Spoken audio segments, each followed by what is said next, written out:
This is referee Dan Perch, and come celebrate pro wrestling right here on the Sit Down Marks podcast.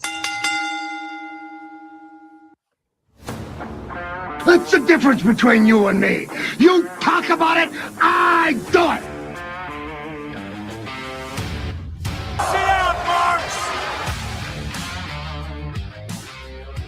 Marks! Let me talk to you.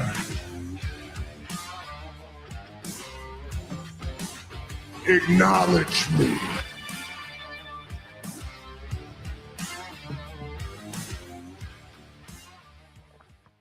What's happening? What's happening, my people? Come on in, sit down. We got the boys here. We're ready to go. Episode number 189 of the Sit Down Marks podcast. Today, we're going to be talking best commentary teams out of all the mainstream wrestling we watch each and every week. We want to see which ones we think are the best team, the ones that, they're most cohesive, the ones that, work the best together and, deliver the product the best. We're going to be talking about that. We got a little AEW on the docket today. Before we get going here, let's bring the boys in. Let's do a little switcherooski here. Let's start with the front row sitter, the green hat guy. He's got one of the best shirts I've ever seen him wear on the podcast today. He's ready, man, because he's a Tony Schiavone guy. Welcome to the podcast. Dylan, what's going on, brother? Oh, man, you're throwing me off. I get to go first. I don't know what to do. Do I talk with my I don't know. I forget how to talk. We're fired up for back-to-back weeks here, boys. 2 episodes in 2 weeks. Gotta love it. A lot to talk about. Yeah, giving the people what they want, 2 flagships weeks in a row. So, and the guy been with me since flagship number 1 all the way on the East Coast. Well, shit. He's back, my man. Primo, what's going on, brother? Well, shit. We're over here vibing and oh, that's not me.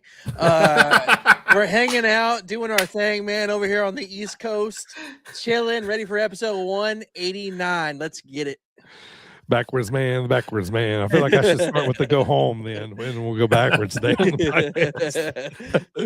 Good stuff, man. Thank you, everybody, for watching right now. SitDownMarks.com and everybody listening thanks, on all Connor, those for podcast stopping by, platforms out there. Yeah, thanks for jumping in, hanging out with us today. Good to see you, Connor. Appreciate everybody coming in the chat today, man. Let's get this thing going, man. Hot start time, man. Let's talk five topics in the world of pro wrestling. Let's get it, Primo. Well, we got a little pay-per-view this weekend, boys. AEW Double or Nothing, man. The big one on the docket everybody's talking about is MJF going to lose his hair or not. I don't think he does. I think he's going to win the title this weekend. One of the ones that I'm really excited for, that one. I've been waiting for this run back of Okada to Keshta. That's another big one, man. I'm excited on this one. Will Ospreay, Samoa Joe? You know what I mean? Like this one's, I'm always interested in a Samoa Joe match, but, throw Will in there too. Will with this new rejuvenated thing he's doing with Mox, man. So a lot of good storylines here, but those are probably the top 3 that I'm looking at, man. Y'all are seeing the card right now on Facebook and YouTube, man. What are you thinking, boys? Primo, any matches you're excited for? Oh, yeah, definitely the main event, the Darby MJF match. I agree with you. I don't see MJF losing his hair. I think that they have really done great, like we mentioned last week, with Darby Allin's weekly title defenses. It's been really exciting, but I don't think MJF gets his hair shaved here. Also, I agree with the Okada Takeshita match. That's going to be really fun to watch. I think maybe Takeshita takes it here. And the Will Ospreay, this more like they said last week on Dynamite, more technical side that he's showing since hanging out with Death Riders against Samoa Joe. That's going to be pretty awesome too. And what about that I Quit match with ENC? Cope and Christian versus FTR. How's it going to work? Anybody can say I quit either member? I don't remember ever watching a tag team I Quit match. I could be wrong. 85 in the cage with Tully and Magnum. What about Usos and no? I was gonna say they did Usos. Hell in a Cell. They did Hell in a Cell. You're right. Yeah, Usos New Day. I knew where you were going. Yeah, that that teamwork here. I knew where you were Correct. going. Absolutely. Yeah, I mean, you guys took the top three, and then threw a number 4 on top of it. I will also shout out that Swerve Bandito match. Bandito is on just an incredible run. Mhm. That's going to be sick. The big down there in the corner, 14-man, whatever they're calling it, Yeah. Stadium Stampede Yeah. is just going to be wild. Yeah. And, we're only looking at 8 matches announced so far. So we still probably have another 25 to go before Saturday sure. or Sunday. Yeah. This Yeah, thing's like- got to go 4 hours, bro. Yeah. Like, by itself.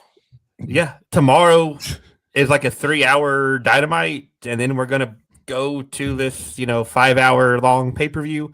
But at least, the holiday on Monday. So I don't have to be up. Thank You can stay up and goodness. watch the pay-per-view. Guilt-free, Yeah. right? Right. Exactly. Yeah. Yeah. So the starting Owen Hart tournament, these are opening round matchups. Yeah. Strickland's been on social media saying, I don't know why I'm not on TV, that kind of stuff. So yeah, so this will be interesting here with Bandito. And I want to say about the Stadium Stampede too, like all of them have been a complete mess, but like I was one of those train wrecks, man. Like I can't help but watch how the madness ensues here. But only thing I was going to ask you guys too about the I Quit match.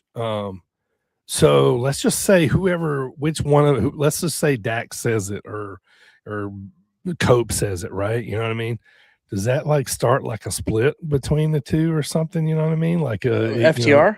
Yeah. Or either team, you mean? Well, because if team, really. Because if Cope and Christian lose, they split anyway. Right. Oh, that's right. That's stipulation, isn't Yeah. it? Yeah. Oh, yeah. I kind of forgot about that. So, that makes it a little more makes sense now to me. So, Well, what'd be funny is if Cope and Christian use Big Stoke as a leveraging tactic to try to make them quit, and they don't give a fuck, and they don't say it. right. Yeah. It's like, yeah, whatever. Yeah. Watch Willow and Alex Windsor. Watch that be good. You know what I mean? I think it'll be good. Yeah. The same with the women's 4-way. Like, I wouldn't name it over Osprey or Joe or Takeshita. My goodness, guys, Okada, Takeshita, all these names. But that all 4 of those women can go, and they're all like that strong style kind of stuff. Like that match is going to be good. It's just not one of the 4 or 5 I'm looking most forward to, but it's all going to be good. Yeah. You know what? I didn't even notice until you pointed it out that there's only 8 matches. I'm intrigued to see if they add more. There's no. I'm kind of looking over it real quick to make sure I'm not wrong. No Mox or Death Riders on there, so right. They'll have something pop up. I mean, no Osprey's Death Orange Rider, Roddy Kyle. Like there's there'll be some random 6-man that goes on right between the main event or right before the main event that we're all like, this pay-per-view is already 5 hours long. Why are we throwing on the trios? Wheeler in the 0 hour. Yeah. And it's too soon for debuts, right? From anybody that got cut, right? As far as I know. Contractual stuff I haven't picked up on or anything like that. So if they were like actual releases, I believe so. Yeah. I don't know what the situation is with the New Day, if that was like a release or how they phrased that, but right. Yeah, I believe we're too early on that. Right. Yeah, because I think only if your contract expires are you eligible. Yeah. Yeah. All right. Well, that makes sense. All right. Moving on, boys. Topic number 2, man. Nashville's in the headlines a lot right now. We're going to talk about Nashville. They got the Super Bowl in 2030 at a brand new arena, but Rusev and Gangrel have come together to open up what they call the Keck Pro Wrestling Academy. It's going to be a school in Nashville, Tennessee. And I saw some pictures. It looks like maybe J-Rod is going to be helping out there too. But a pretty good. Like I didn't know, outside of the Mortons, anybody that maybe had a school in Tennessee. So this kind of gives one in Tennessee. Like I would love to see the goal be like one in just about every state. You know what I mean? Yeah. You know what I mean? Like here, but pretty cool. They're opening up one here, and looks like it's like Gangrel. I think maybe he was like a West Coast guy. But he was working down on the East Coast in Florida, and he's going to be up in Nashville a lot. But pretty cool. I mean, that'd be attractive to go to. Anybody that thinks that's a random duo, it's actually not. Gangrel was trained, or excuse me, Rusev was trained by Gangrel and Rikishi. So that sounds, Rusev and Gangrel sounds like a team from like a WrestleMania weekend show that starts at like midnight. It's like, Rusev and Gangrel versus, Little Guido and Perry Saturn or something. At Black Label, like some just random pairing. That'd be cool. They need something in Nashville. I know there's a couple indies kind of down there, but that'd be a nice little space, nice little learning spot for them there in Nashville. Yeah, pretty central too. So I'm always intrigued, like when somebody opens up a new spot like that, what it looks like on the inside, like how many rings they got in there. You know what I mean? Like, does it look like a performance center? Kind of like, but that'd be pretty cool, man. I'm excited to see what kind of talent they can churn out there. Yeah. Topic number 3, boys. I want to circle back to it because, and when I talked about you guys with text, over the weekend, I went back and I binge watched the Hulk Hogan documentary on Netflix, and going into it, I had just as much negative thoughts as anybody else. I'm like, this documentary is like gonna it's gonna tell us a lot of stuff I already know, and it did, but I was actually pretty intrigued by how it came across. Hogan talking a lot. They talked to Bret Hart. They talked to a lot of guys on both spectrums that understood, like, Hogan was the goose, and we all made money because he money. And then, then they had the people like Bret Hart that just, hate him and, that kind of stuff. But watching this now, man, like going back to I highly recommend it really to all wrestling fans, because I feel like it gives a perspective from a little bit of everything, because it goes through Hogan's early era. It goes through, when he, got in trouble, marital problems, and then he, then the, stuff that he said, that really got everybody like turned against him, and that kind of stuff. But it really does efficiently go through his career from beginning to end. Yeah, even in TNA, and the timelines. Like sometimes I didn't feel like I didn't put those timelines together. It's like, him, knowing like what kind of situation he was in, and then here comes this opportunity and that opportunity, what I mean, and that kind of stuff. And plus too, going back, like me and my wife, like like one of the first shows we watched together that I got her to watch about wrestling was Hogan Knows Best, that reality show. And like going back and seeing some of the backstory and stuff of that, that kind of stuff. But it was it's pretty wild, what I'm saying. But have you guys, I know you guys had watched it, I don't know if you guys had finished it yet or not, but that end part, man, like when the wrestlers are all talking, and like like that part like was very real to me, and felt very real, felt very like it just kind of got me a little bit, what I mean, like they all were appreciative but still apprehensive about him, what I mean, like it was just but it was a really good documentary, I thought. I agree. So I mean, obviously I've been critical in the past, but sure, I definitely went into watching this with an open mind, minus being annoyed with all the commercials on Netflix. But beyond that, no, I watched this with an open mind, and I really did have a good time watching it. You're right about the Hogan Knows Best. That took me back. I remember it being live on TV. Yeah. All the stuff with, Brooke being on both TNA and on Raw and stuff like that, and then his career in the early days, and it's just crazy how they just put all that. Obviously we've seen a lot of it, but I feel like it was kind of like a little raw. Like, you know what I mean? Mhm. Especially because they didn't stop other wrestlers from shitting on him. Yeah, yeah, and it's weird, like at the end, where he's like, at the end, because, spoiler alert, but like, so when they're brushing Hogan's hair or they're doing makeup, like they show a lot of those things when Hogan's talking, like outside the camera interview and stuff, and so he's doing kind of like some of those, and so it just kind of makes it seem like a little real outside the box. At the end of it, he's like, okay, well, is that it, we're done? He's like, yeah, I think we'll have to come back here in about a month, and put some things together. But he's like, all right, cool. Like he looked relieved that the documentary was over. And then what did they say? It was like a couple weeks later he died. It was a couple weeks, couple months, but it wasn't that long. It was pretty close. Yeah. But I hadn't seen Nick and Hogan in a long time either. He's on there. Yeah, I thought it was weird watching Hogan walk around with a cane. Oh, yeah. I was just like, damn. Yeah.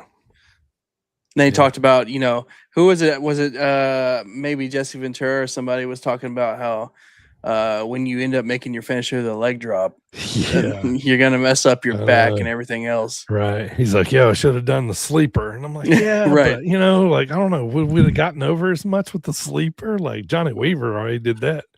Can you imagine WrestleMania 3, instead of Hogan slamming him and dropping the leg, it's Hogan trying to put Andre in a sleeper?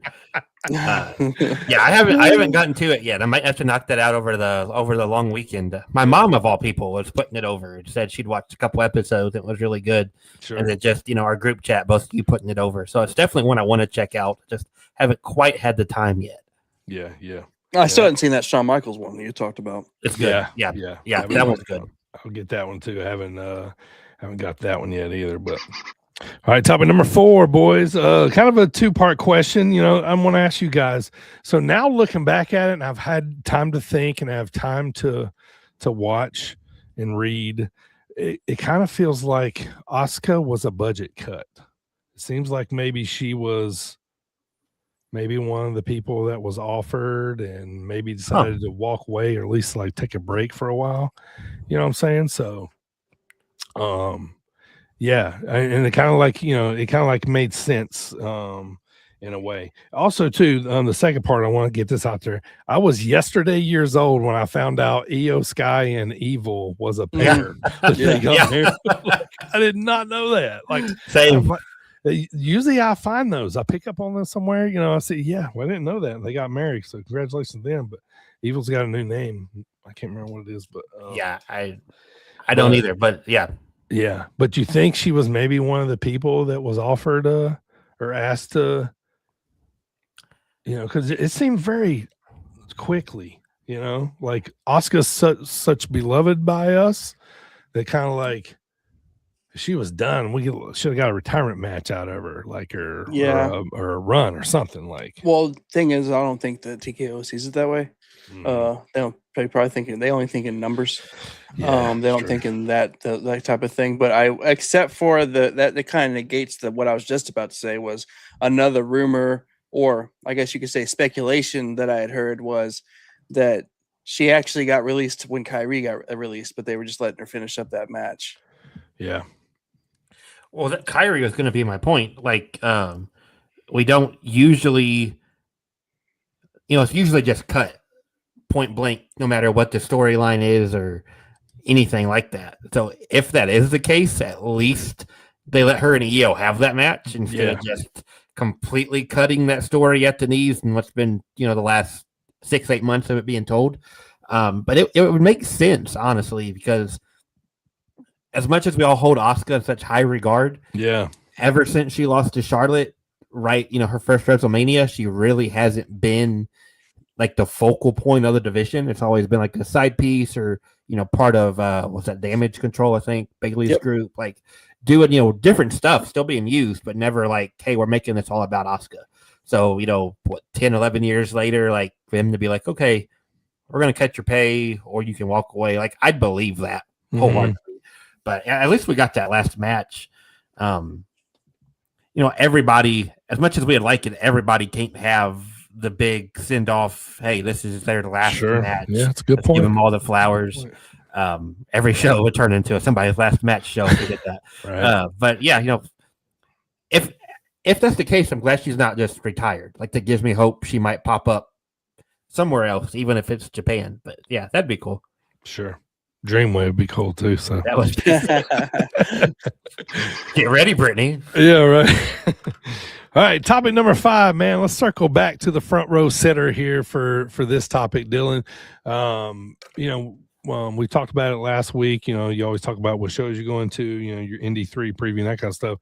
We end up seeing 2 pretty cool GCW shows that were in St. Louis area and also in Iowa, man. Yeah, so just talk about both shows, what you saw, that was, pretty awesome. I know Manders was pretty beat up and he come out of there with some staples in his head and stuff like that, but yeah, just talk about those 2 shows, man. Look pretty awesome. Yeah, 2 really fun shows. A whole lot of driving. That's why I'm you did struggling on words and stuff tonight. I'm still getting over it. But yeah, St. Louis area, just on the other side of the river to avoid the wonderful Missouri Athletic Commission. Saturday night, big deathmatch type show. DB, I think you would have hated it, to be completely honest. Sure. But I saw clips. So like the coolest part, one of the coolest parts Saturday was a surprise match. They ended up doing Bangin' Matthews versus Slade and a mystery partner, and the mystery partner turned up to be a surprise Bear Bronson. So that was sick. You had Bear and Slade versus Bangin' Matthews, and those 2 styles shouldn't mesh, but they really did. Bangin' Matthews, they got their ass beat this weekend, but they absolutely killed it. Got to see Tremont a couple of times with that whole entrance of Journey, feel all that atmosphere. Anakin Murphy got a big win on Saturday. They're in St. Louis over John Wayne Murdoch. To be completely honest, I don't think the crowd expected Anakin to win, but he pulled it out, and I got a huge reaction there. And then, like DB said, Saturday made the track up to Des Moines, Iowa. Not as much of a death match show as GCW, so you still had some tables and chairs and whatnot.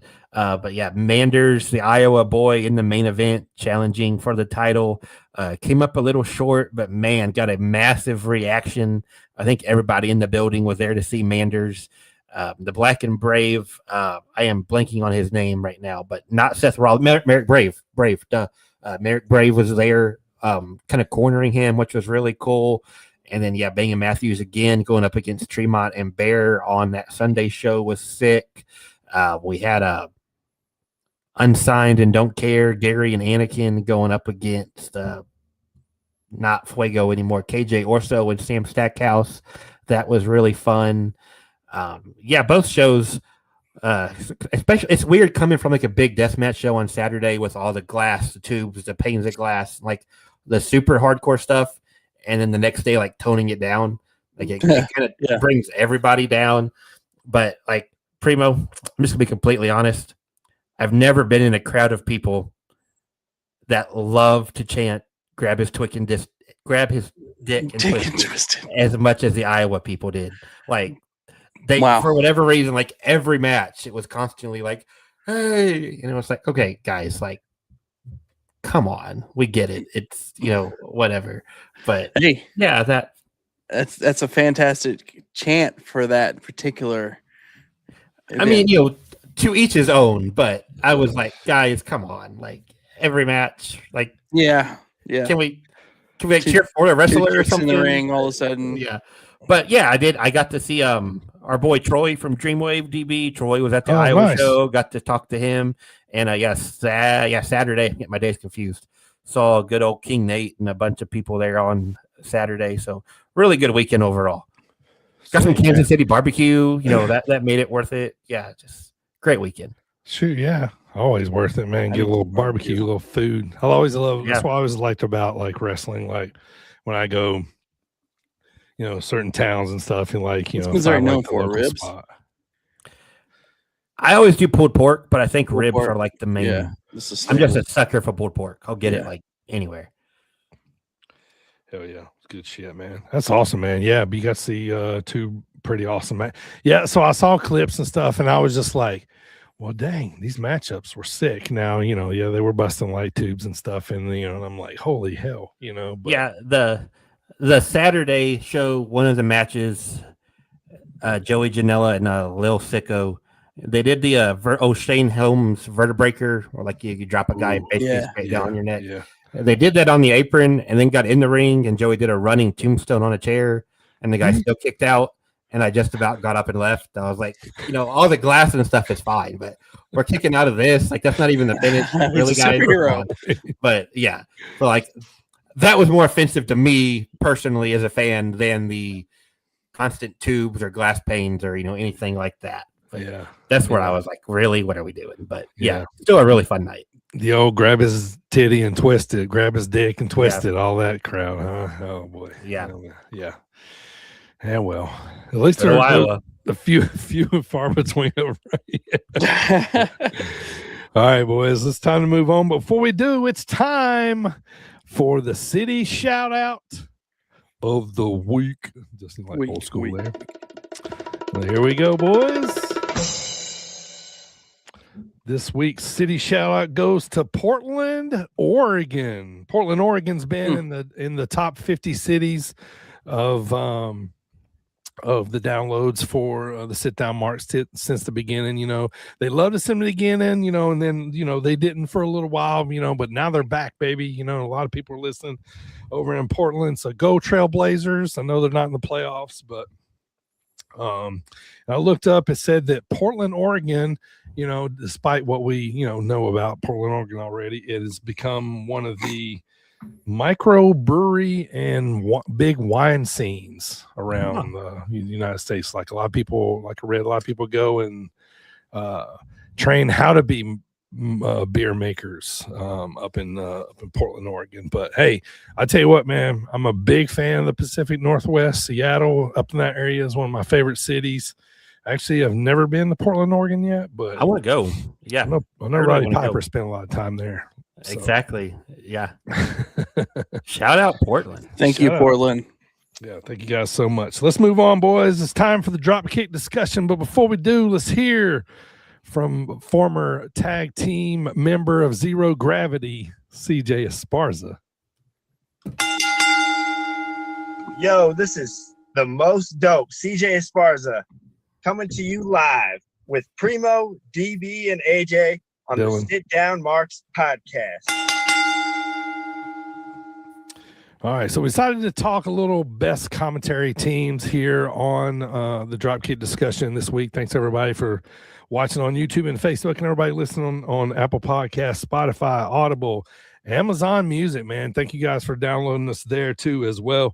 We appreciate it. So commentary teams, right? Like, sometimes, a pair gets put together and they're there forever, right? You know what I mean? You think like King and JR, and and Dylan and Primo, right? You know what I mean? They're just put together forever, right? And then sometimes things are mixed up, and there's some moving pieces, kind of like what Raw has done with say Corey Graves and Pat McAfee and stuff for a while, and then Wade Barrett trying to find him a spot, that kind of stuff. So so mainstream wrestling, we took let's see, about 7 or 8 promotions, and we're going to talk about each commentary team, how we think they do well, that kind of stuff, and we're going to decide today who we think individually is the best commentary team. So let's start with WWE, man, like right off the top here. So let's start with Raw.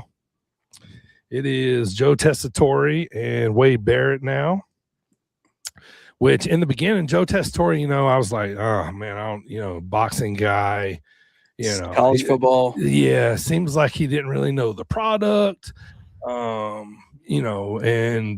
since then I think, just like anything else, just a little bit of time, he kind of, wavers on you now. Like, I feel like I listen to more of Wade, talk, because he's more knowledgeable of the product, and maybe that's just in my brain, thinking, all right, he's a former wrestler, you know what I mean? So, and Joe kind of, comes in with other things, but But Wade and Joe Tessitore as Raw commentary teams.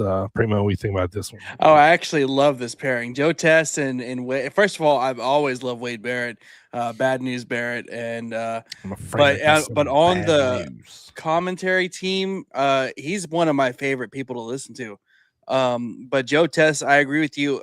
Since as time has gone on, he's only gotten better. Of course, I am familiar with him from listening to him on Saturdays, watching football. So it's kind of during last college football season, it was kind of weird seeing him on Monday night and then Saturday. So no, but I actually like this pairing a lot, and I don't really have any complaints over it because they riff off each other pretty well, and Wade still does that. He always does that good job of being like the disgusted Brit, Yes. So I love that. Yep. Yeah. And he always bags with the heels a lot. Yeah. My favorite part about Joe Tess is how straight he plays everything. We know him as he is my favorite college football play-by-play guy. He's out there killing it with Jesse and Katie on Saturdays doing the SEC, and it's all big official. And then he comes to WWE and he's just complete straight face talking about how Danhausen is 7 foot tall and 800 pounds, like the tail of the tape says, and playing it completely straight. The whole gingerbread guy, every goofy, just to be flat out, stupid, to be honest, thing WWE does that we love. He's not sitting there like some of the sports guy we've seen in the past, rolling his eyes this wrestling thing over here. No, he's just completely straight. Yeah, of course Danhausen is 8 foot tall. That's what the tail of the tape says. That's right here on the screen. What are you talking about? Here's a crazy one. I love it. Great team. Stay here with you, Dylan. SmackDown. Michael Cole and Corey Graves. Probably with WWE, they're my favorite iteration. I'm a Corey Graves fan when it comes to commentary. But how do you feel? Yeah, Graves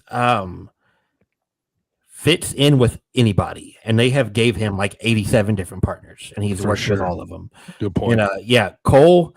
I think the one thing we got most right about Vince leaving is how great Michael Cole is after Vince isn't in his ear. It's like night and day when you compare him with Vince to without. It's seems like he's just having fun. Every show he's cracking jokes and ragging on some of the wrestlers, but not in a way that takes away from the product. Just like a guy out there actually having fun. Yeah, especially in WWE, you might be right, DB. They might be my favorite in WWE. In WWE, they mix it up a lot. For pay-per-views, they'll have different pairings and stuff. And I think they all gel pretty well. But Cole and Graves is a hard team to beat. Primo, how you feel about them, man? And then start us off on Vic Joseph and Booker T. Yeah, so Cole and Graves. Number one, Cole. I mean, there's not a whole lot to say. He's been around forever. At this point, he's a legend at the commentary table. But, for sure. But Graves, I mean, I've listened to him when he was, he first had to stop wrestling when he was in NXT. Then when he was on Raw and now on SmackDown, he's kind of, even when he got bumped back down to NXT for a while there. I mean, he's always seems like he's all in when he's there on the commentary table. And that's another thing about him that I like, especially you just know because backstory, so he has a history with a lot of these people, with all these wrestlers. Let it go way back to the indies and stuff, you know what I mean? But also he's where Wade does that good job of being the disgusted Brit. Corey is really good at being a skeptic, and also ragging on Cole. So that's good for me too. Yeah. No, I'm a big fan of this pairing as well. I really like them. As far as NXT goes, Booker T and Vic Joseph. Vic Joseph brings that more polished side of the commentary table. Proper. Yeah, you're right. And of course, you got Booker T. He's the former wrestler. He's got the charisma. He's got the ad libs, all the stuff, the shucky ducky quack quack. Yeah. He was the one with Darren to whoop that trick when he'd be like, yeah, in between the whoop that tricks. So man. Absolutely. Or whenever Stephanie Vicaire would do the devil's kiss, For sure. They are a very entertaining duo. Definitely. I actually right now I think WWE has found a good pairing on each show, and Booker T and Vic Joseph, they obviously are I won't say down there in NXT, but they do a great job, and they put over all the guys in front of them and gals. I think everybody in WWE is where they should be right now. I don't think they move any parts. I think they stay with these three, main groups. But you watch NXT, don't you, Dylan? How do you feel about Vic and Booker? Yeah. So I love Vic. Honestly, half the time I love Booker, and the other half he gets on my nerves. Like it just maybe it's whatever mood I'm in when I'm watching it. But you can't deny, like Primo said, there's several talents he has helped get over just by his shtick, I guess you'd call it. I don't know what else to really say. Even Joe Hendry, like right before he left NXT, Booker finally started singing Joe Hendry's song after putting it down for so many months, and kind of gave it new life. Vic, he has killed it on Raw and SmackDown in the past when they were shuffling constantly a couple years back. But yeah, I really got to just echo what you guys say. I like him as a team. Maybe one day Vic gets another chance at Raw or SmackDown, but for now he's killing it in NXT. I'm happy for him. Let's switch it up. TNA, man. Matt Raywalt and Tom Hannafin. I tell you what I like about these guys immediately. They sound different than anybody else. You know what I mean? I like Matt's knowledge. He's the dictionary. He's the encyclopedia. He's the Google that comes up with, lots of facts and, stuff like that. And Tom, we've seen him, a couple of different things before, you know what I mean? I feel like for TNA's product, I feel like they work, for them. Tom in a roundabout way kind of reminds me of Vic Joseph. Vic Joseph reminds me of Tom a little bit. You know what I mean? Yeah. I don't know if y'all feel me there. You know what I mean? So I get them. I don't know that, they're gonna be the top three, you know what I mean? But I think they do well. And I think that sometimes I feel like, I don't know if it's energy or if it's like lack to grasp a big moment or, whatever, but like, I don't feel like I ever go, oh, that was a nice call by Raywalt there. That was sweet. But what I mean? Like, you know what I mean? That's, what I mean? Like, I just don't feel like I feel that, but how you feel, Primo? Yeah, I mean, I kind of echo a lot of the same things you said about that. They're good.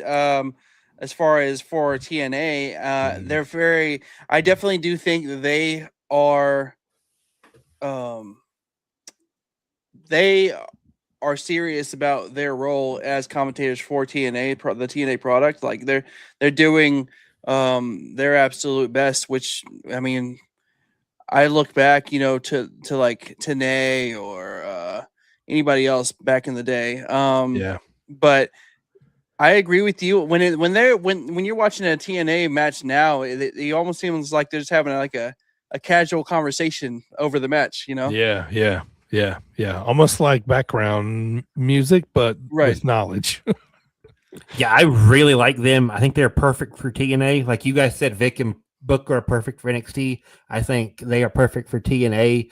I think Vic and Tom came up in the WWE system together, because there was a time I had trouble telling their voices apart, to touch on that point, DB. And to touch on your point about no big calls, just to be blunt, I think that comes from TNA having a lack of moments. You can't call something that's not there. Fantastic argument, for sure. You can't call something that's not there. But I think Rainwall got his start on 205 Live, if I remember right. I was surprised at how well he did, because we knew him as a wrestler, in Rusev Day and all of that. But how quickly and smoothly he transitioned to a commentary, I love it. They have a great they play off each other well and play off the TNA roster very well. And yeah, I think they don't try to be, to your point, Primo, they don't try to be Mike Tenay and Don West. You can't replicate Don West's energy. So yeah, they do a really good job in the role they're at, and they going back to last week where I got a limit put on my favorites. They might be one of my favorite commentary teams. And sometimes too, and I don't know if this is just for the, but sometimes when I'm watching TNA every now and again, like I'll hear Matt talk, and I'm hearing Stryker. You know what I mean? Like you know what I mean, or Hannafin, like, or maybe it's like, you know, together. I'm like, they got a 3-man. Oh, no, wow. it's just them two. You know what I mean? So it's kind of clicking now that you right, said that. I'm like, right. Oh, you know what I mean? Like, okay. yeah, like you'll be sitting in your living room next time and like just watching the match, not super tuned into what they're saying, and like you know, you come back like, is that Matt Stryker? You know, but yeah. All right, next one. So I probably watch more of these than you guys do, but I want to talk NWA. So Joe Galley, Tim Storm, and Danny Deals. It's kind of like their three, you know, that, you know, and you know, they call the action in the ring. You got Tim, who's I don't know, like he's a former wrestler, or you know, he just, you know what I mean, you know what I mean, but like, I don't know if this is for him, you know what I mean, but it looks like maybe trying to find something to do, but he works for, like, you know, being kind of like when they brought Mongo on, is what I remember, you know, like he didn't know a whole lot about anything, but he could say, you know, I'll punch that guy in the mouth, you know what I'm saying, you know, he could stand there and kind of do it. So that's like how I'm kind of like relating. I'm like, okay, you know what I mean. And Danny Deals is like, you know, he's the loud, you know, like do the, you know, that kind of stuff. And like I said, like they're tailored for that product. You know, I don't feel like they're out there doing too much. There's a lot more script there, I think, with NWA. I don't think they're doing too much freestyle stuff. But any thoughts on NWA at all? You know, I haven't watched it in so long, I can't comment on the trio. Sure. But Galley was doing the play-by-play when I was watching, when they first started, what was it, NWA Power, I think it was, on YouTube. On YouTube, yeah. Like pre-COVID. I thought he did a really good job. You know, he wasn't, I wouldn't put him as one of my favorites. Sure, yeah. But I thought he did a really good job for what they had. I can't speak to the other guys, but Tim Storm was like their guy for a minute. So, yeah, I'm sure they're trying to keep him around somewhere. But, yeah, I like Joe. All right, let's move to AEW. So let's start with we're going to talk, I guess, the main roster, and then ROH too. So the two staples, Excalibur and Tony Schiavone. The other one has, you know, rotated out between a little bit of Taz, a little bit of JR, a little bit of Bryan Danielson. Yeah. You know, I guess, you know, JR, you know, he's not there as much now. So I guess Taz is, you know, now like, you know, the three. You know. Yeah. Go ahead, Dylan. You want to start off with them? Yeah. Those, you know, that's typically their dynamite trio. Taz that I guess been dealing with injury, I think it was. So, you know, Brian had been filling in a lot for him. Mm-hmm. I love that trio. Eat both trios with Taz or with DB or BD. Yeah, Brian Danielson. Yeah, we have initials there. Yeah, well, he used to be DB. Now he's BD. Yeah, that's true. Oh, yeah. Anyway, yeah, I like their energy. I just love that Tony Schiavone is back. Me too. You know, him and Nigel on Saturdays, they kill it. Like, that's my childhood, man. I love Tony Schiavone. I blocked the guy on Twitter recently because he was in my mentions dogging Tony Schiavone. And like, I don't know who you are. Like, no, shut up. You're out of here. Yeah, screw that guy. Yeah, Excalibur. They give Excalibur so much. Yeah, Primo's burner. I blocked Primo on Twitter. To give Excalibur so much to say, because, you know, the Young Bucks will be having a match, and they got to give Excalibur like 5 matches to read off for the Saturday show, and he just knocks him out one after the other. Like, I don't know how he gets enough oxygen to do all of that. Sure. But yeah, either set. I love Brian on commentary. I love Taz on commentary. Like, they have their similarities and their differences. But I love them both.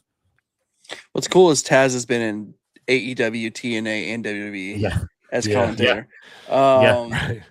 And when I think back as a teen, I think of like Taz Michael Cole on SmackDown. Yeah. So and then later on Taz on Taz and TNA.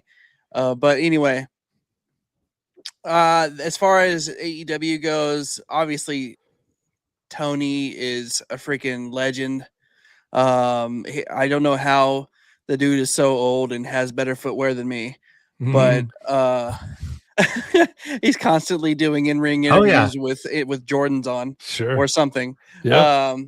and then of course, him and Excalibur obviously are like the A team pair, and then you have the rotation. When Bryan Danielson's in there, I feel like you definitely get more of the that technical side of things, Yeah. And then Taz is just Taz has his own style, and he always has. But I don't mind either trio. So, man, with AEW, like I think Excalibur's great, man. That dude knows his shit. Like he's perfect. You know, he can talk, and I love that don't ever really never know what he looks like for real. You know, but so I love that it's 2026, and I have a set of DVDs I'm watching from 1986 in this World Championship Wrestling, and I watched one just the other night, and Tony Schiavone is interviewing Ric Flair, and he's talking and whatever. And the fact that 1986 and Tony Schiavone, you know, and then 2026 on Dynamite is Tony Schiavone. Yeah, that's just a thing of beauty, man. That's my childhood. That's, you know, a voice that, you know, got me to fall in love with wrestling. So, you know, yeah. So I think AEW has done really well with getting Tony Schiavone to be a part of it. My favorite part, real quick, DB, is like when one of the luchadors or maybe one of the Japanese guys, like they hit some move, and Excalibur will call it by, let's just say a luchador. He'll call it by, you know, the lucha name. Yeah. And Schiavone and Taz, or, you know, whoever's on commentary will be like, "How the heck do you know that? Like, you made that up. There's no way that's called that." You know, like, no, you don't know what you're talking about. You're like, oh no, you're like, oh, it's the reverse backslide. Go to the Tatani. Yeah. So, you know, I'm like, what? You know, they're like, you made that up. Yeah. He calls everything and everything Excalibur. You know, instead of the superplex, everything is the avalanche, and then the pen is lateral press and all that. And I do like all that, dude. Yeah, I know, right? And I love that I'm listening to a guy that's teaching me that. You know what I mean? You know, it's awesome. Ring of Honor, man, a guy that I really like, Ian Riccaboni. Like he just has a wrestling voice, you know, feels like, you know what I mean? Caprice Coleman, I think, has done very well in kind of sliding, you know, into that role. I love when, you know, Nigel McGuinness can be on there sometimes too. I think they're kind of sneakily doing, you know, a pretty good job down there. You watch a decent amount of ROH. How you feel about those guys, Dylan? I don't watch a whole lot, but what I love about them is they remind me of like pre-AEW Ring of Honor. Yeah. They both did a bunch of commentary then. Yeah. So like as different as the product is now, that part is that, you know, familiar voices that we're used to hearing. Ian, you know, he's like next man up for them. I think as soon as either Tony calls it a day, like Ian would be in that spot, I feel like. Yeah. And Caprice is another one that guy can just talk. I didn't know how good he'd do on color, but, you know, they move him in there and he knows his stuff and he's entertaining. And if nothing else, he's entertaining, and that counts for something. Yeah. All right, boys, let's circle back now. So, Primo, let's start with you, man. If you had to pick two commentary teams, you're starting a wrestling business, you got the choice of any of these groups. Which two are you gonna pick for your product? I'm gonna go the AEW squad and the SmackDown squad. Okay. Dylan, where you at? I think I got to give one of the spots to the Schiavone, Excalibur. I'll go the Taz trio for one of my spots, and then the other, I'm probably going to go Cole and Graves. Yeah, but that's tough. So we're in agreement then. Yes, you're in agreement. Yeah. What about you, DB? Yeah, I'm gonna make it a three-way because like I can't pick against Schiavone. Like I feel like they're you know what I mean. Like that group is just the most knowledgeable. We got nostalgia. You got all that together. You know, and with Michael Cole and Corey Graves, I think chemistry-wise, they're probably the best two. You know, I mean, they're getting pretty good. They're getting what, you know, like they're getting pretty good at like, you know, everybody remembers like Cole and King too, you know what I mean, Yeah. for a while, you know what I mean? So I feel like they're, you know, getting on that kind of level. So, you know, if I'm making you pick one then between the AEW squad and the SmackDown squad, who you going with, Primo? Personally, only because I've lived with him way longer in my head through the years. It's gonna be Cole and Graves. Okay. And that's, you know, growing up, like I said earlier, Cole and Taz, and then Cole backstage, and then everything else Cole's done. And then I just think they're a good pairing. I love the other team, the AEW commentary as well. Mhm. And I have memories of Shivani and WCW, but it's beyond that, you know. That's where the I guess gap is for me. Yeah. Yeah, so I'm going to sit firmly on the fence. I'm going to say the SmackDown team is probably the best, but I would choose the AEW team just because I'm such a Tony Schiavone mark. That is the sole reason. He might be my favorite person in wrestling that I've never met. Like, it's, you know, it's Uncle Tony. It's, you got to go with Schiavone. Yeah. I'm going with AEW. I mean, the nostalgia just, you know, roast me in, you know, more than you take Shivani out of that, then we probably got to talk. But as of right now, I'm gonna say it's AEW. But good debate, boys. Good stuff there, man. That's gonna do it for the dropkick discussion. Let's get rolling, Primo. It's time to go home already, man. Let's hear from Finland's finest, Mikko. It's Mikko Mastro, the Finland's finest, and you're listening to the #1 podcast, Sit Down Marks. Ja tässä mä sanon, teidän kaikkien kannattaa kuunnella, olet sitten Suomesta tai Yhdysvalloista, koska tätä kaikki tulevat kertomaan kadulta toiselle, kaupungista toiseen. We'll remind you to follow at Sit Down Marks on all the social media, Sit Down Marks podcast on Instagram, and head on over to sitdownmarks.com if you're not already there right now, and subscribe. Volume 9, Dreamwave Prelude, available right now. You better get that one watched because we're about to drop another one coming up next week, the very last day of May coming up. You're going to get Volume 10 coming up of Dreamwave Prelude, so make sure you guys go and check that out at sitdownmarks.com.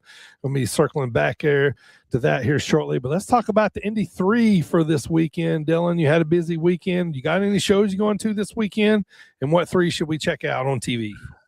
Oh, I am planning on sitting on my couch for the majority of the weekend. All right. Going to try not to leave. Last weekend really took it out of me. But yeah, Indy 3, start 2 and 3, no particular order, both in Chicago, both on Friday. Freelance is back. I believe the show is live on IWTV. They normally are. It's called These Final Hours. It's a return of the Freelance Rumble. Also on Friday night, speaking of returns, AAW returns to the Bourbon Street. Back there after, Berwyn closed down. Big card there, first time back in Bourbon. I'm assuming if it's like the last several AAW shows, it won't be live, but it'll be up. Usually the week after they're up. But both of those are in Chicago area on Friday.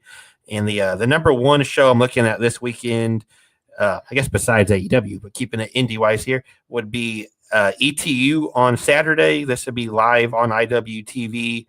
The show is called Dead Set. The main event is Mike Santana defending their title against the Hot Sauce Tracy Williams. Gabby Forza defending the women's title against Killer Kelly. Myron Reed and Ken Broadway on the card. Killionaires Club defending the tag titles against Above the Rest in a no DQ match. ETU always kills it. It'll be a fun show. That'll be on IWTV. And all 3 of those, plus a couple more, will be in my indie preview this week. Planning is for that to go up Wednesday evening-ish sometime. But check my socials at dhagerj15, and you can find that whenever it drops there.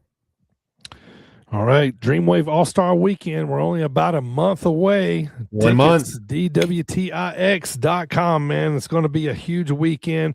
Uprising 8, After Dark, Eve of Destruction, 3 Dreamwave shows in 2 nights, man. It's going to be awesome. You got to get ready for this. You got to come on down. Let's talk about right now what's coming up on the Sit Down Marks podcast next week.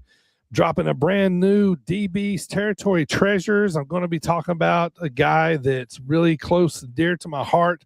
I tell a good story on this one about if you know anything about Magnum TA from that era, you know about everything that happened with him. So I got a really cool story about Magnum TA, about a place where I lived in Charlotte. So make sure you check that out. And then also, as we talked about earlier, another Dreamwave Prelude is going to be dropping at the end of May. And then, shoot, boys, it's already June, man. Like, good Lord, where's this year going already? But flown on by. I'm telling you, man. And then early June, man, we're bringing back Christian Rose. We're going to be talking 20 years of Christian Rose. So he's going to be coming back on the podcast. So, guys, make sure you look for that in June.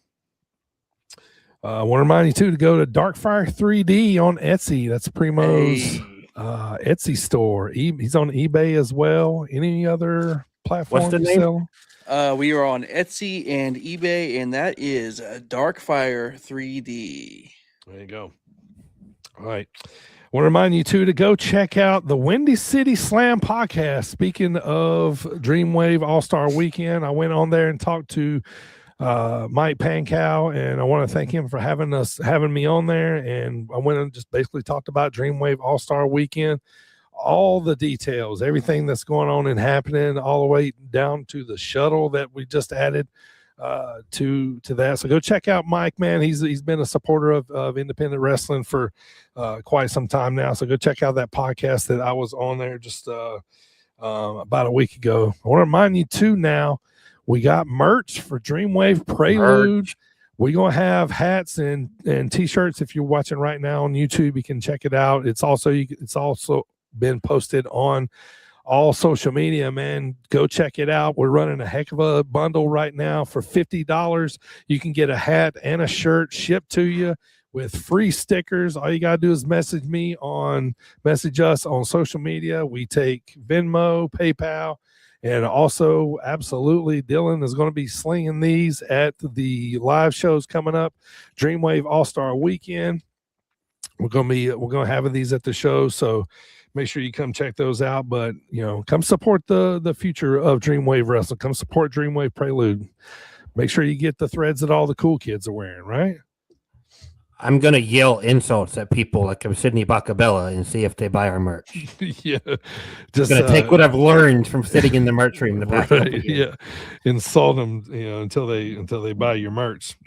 All right, I'm going to get you out of here on this, boys. One last question. We talked about Nashville earlier. They're getting the Keck Pro Wrestling Academy from Gangrel and Rusev. And also they were just awarded the 2030 Super Bowl. They're building a brand new stadium for the Tennessee Titans, and it's going to be at the stadium. So Nissan Stadium, I believe. It's 2026, right? Yeah, and Super Bowl is going to be there in 2030. 2030. Yeah. When's WrestleMania going to be there? Maybe 2032. That's probably fair. Write that down. A couple years after. No. First off, 2030 feels like it should be like 50 years from now, not like 4 years from now. Yeah.